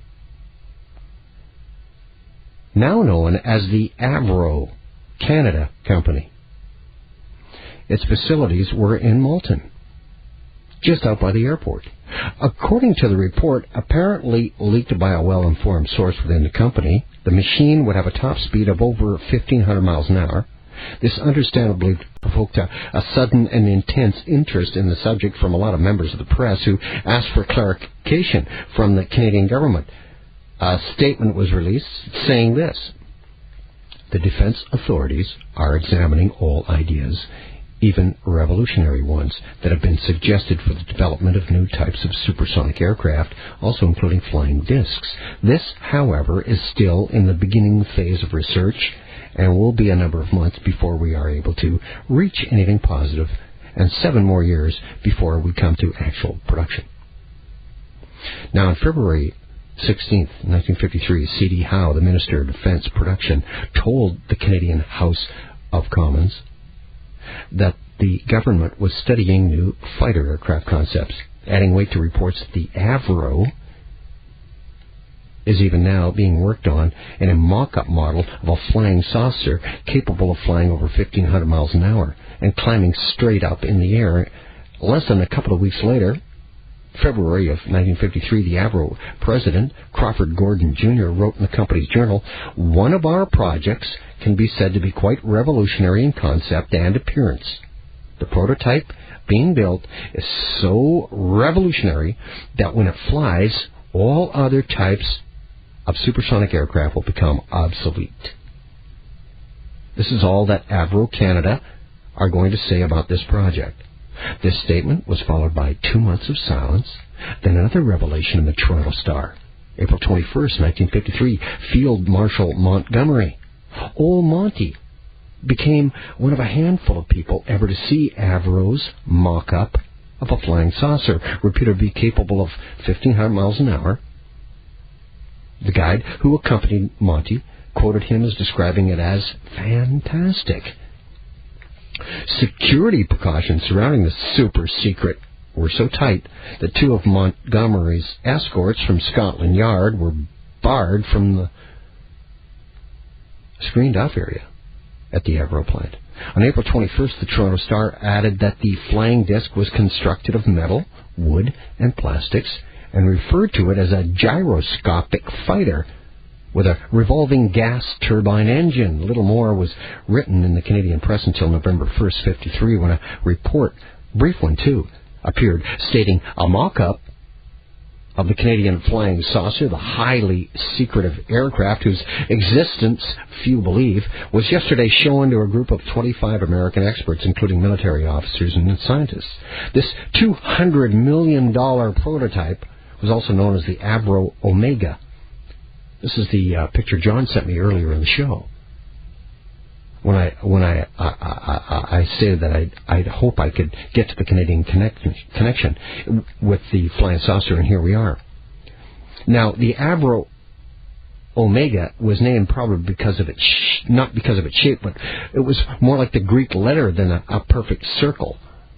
The press claimed the Canadian government planned to deploy squadrons of these flying saucers for the defense of the far north of the country. Their VTOL, their vertical takeoff and landing capabilities, making them ideal for forested or snow-covered terrain. Once again, it was followed by a period of official and press silence on the matter, broken only by the revelation that the project's principal designer was the aeronautical engineer John Frost. and persistent rumors that the United States military had become involved. I pick up the story on the other side of the hour. Spaceman, AM 640, Toronto Radio. Back with more in a moment. It's Spaceman on AM 640, Toronto Radio, talking about the Canadian connection with the flying saucer Nazi connection. Right here in Malton at the AV Row.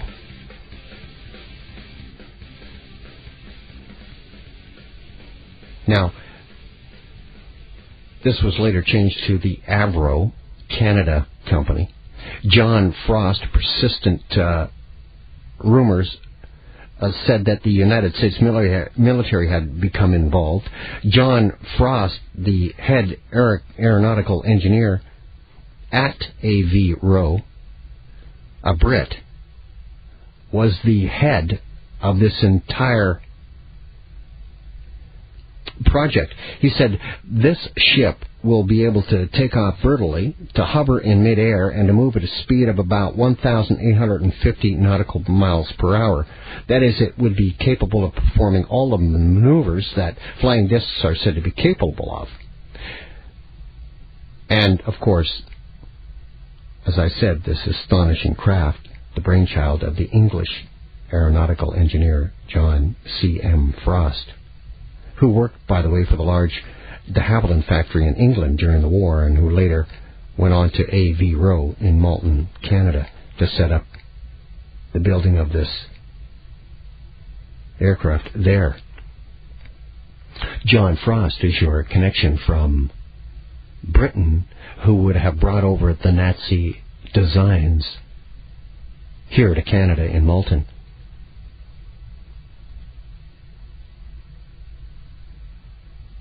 And this aircraft was supposedly going to be built for the United States Air Force. And wouldn't have been the first time that Frost had designed an aircraft for the United States Air Force. A couple of years before this, he had designed and submitted to American experts an aircraft that would be called the Flying Manta because of its behavior on takeoff. It more or less resembled the disc of today, but it could not take off vertically. And its top speed couldn't exceed any more than 1,430 nautical miles per hour. The Manta had interested the American General Staff, but because of the operating deficiencies, it was decided that they wouldn't be building it. These high hopes for the U.S.-Canadian flying discs were dashed when, on December 3rd, 1954, the Canadian Defense Ministry suddenly announced that the project was to be abandoned on the grounds that the technology required to make it work was too expensive and speculative. Nearly a year later, though, on October of 1955, the United States Air Force Secretary Donald Quarles made an intriguing statement through the Department of Defense press office saying, "We are now entering a period of aviation technology in which aircraft of unusual configuration and flight characteristics will begin to appear. The Air Force will fly the first jet-powered vertical rising airplane in a matter of days. We have another project under contract with Avro Limited of Canada, which could result in disc-shaped aircraft somewhat similar to the popular concept of flying saucer. While some of these may take novel forms, such as the Avro project, they are direct-line descendants of conventional aircraft and should not be regarded as supernatural or mysterious. Vertical rising aircraft capable of transition to supersonic or horizontal flight will be a new phenomenon in our skies," he said, "and under certain conditions could give the illusion of the so-called flying saucer." This is in 1955.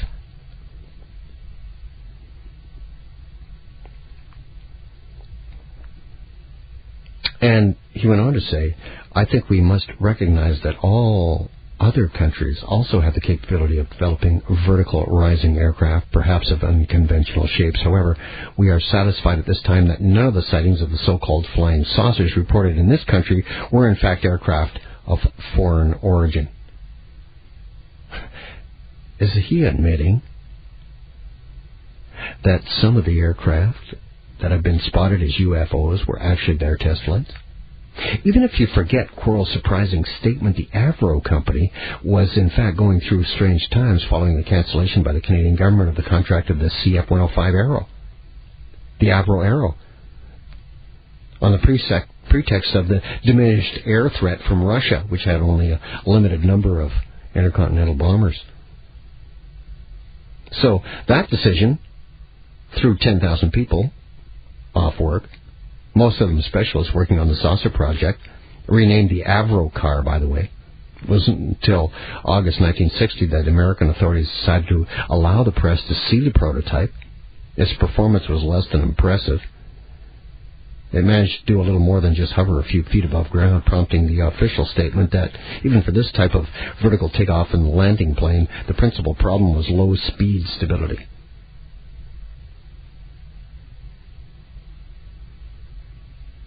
And if you follow the history down through, of course, Avro, Canada, slammed their doors shut, and everything was moved to Area 51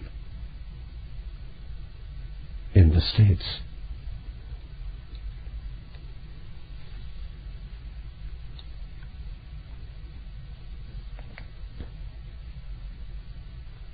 And you know as well as I do, Area 51 is the place where they introduced the crash landing and the aliens aboard the saucer.